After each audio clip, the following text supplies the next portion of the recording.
let me get to the Big Ten team where I think you're down on them, and I've got mixed views on them, and I think the early game is going to tell, and that's Penn State.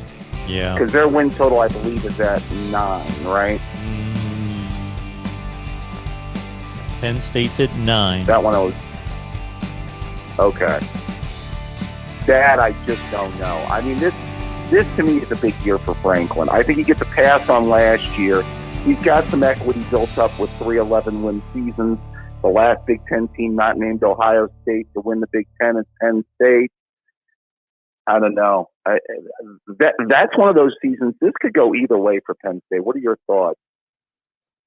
Yeah, in terms of being able to achieve what we saw between 2016 and 2019, that type of program, I don't think that they're going to collapse and be an awful team, but James Franklin was not hired, and Penn State football does not exist to be 8-4 and right and not be competitive to win Big Ten championships and appear in playoffs, of which they generally did in 16, 17, 18, and 19.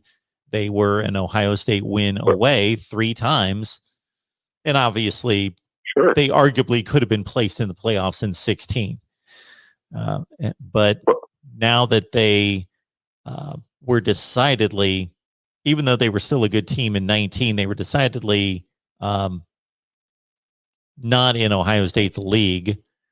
They were a good team, but Ohio State's just separated itself. That's all there is to it. And Penn State has stayed flat-footed and maybe regressed. We'll see how much 2020 was legit. I do give them a bit of a pass as being a team that really got hit hard with opt-outs and with the Journey Brown situation. But Penn State, I don't have the schedule in front of me in regards to who they have to face in the West, although their first game of the season, not just Big Ten game, is Wisconsin. Right. Well, I think the interesting game is that Auburn game, Mark, for both programs. Sure. I think, I want to see with the new coach at Auburn, and obviously is Bo Nix any better of a quarterback than we've seen from some inconsistent play over the last couple years.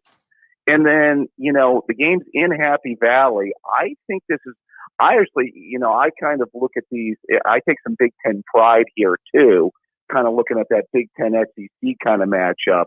And, I'd like to see the Big Ten show well in that game. So, from that perspective, I probably will be rooting, pretty hard for Penn State. But don't you think that's going to be revealing? I would say for both teams. Oh, sure. That's going to be intriguing to see. Then to kind of make that correlation, although it's going to be overblown, but to make that correlation and that transitive property of, okay, Penn State just beat Auburn by 2 touchdowns. Now they're coming back to the Big Ten and they're not playing so well and they're losing a few games. Maybe the Big Ten's pretty good, or vice versa.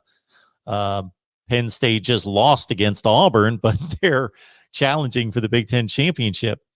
And we make a little bit too much out of one game, but that's all we've got to go on at that point in the season. I don't know that the SEC and the Big Ten get together other than that game. Isn't that it? That must be it. I don't think this year. Yeah. So that's all we've got. Scheduling's a mess, David. That's ridiculous. The Big Ten and the SEC play one game.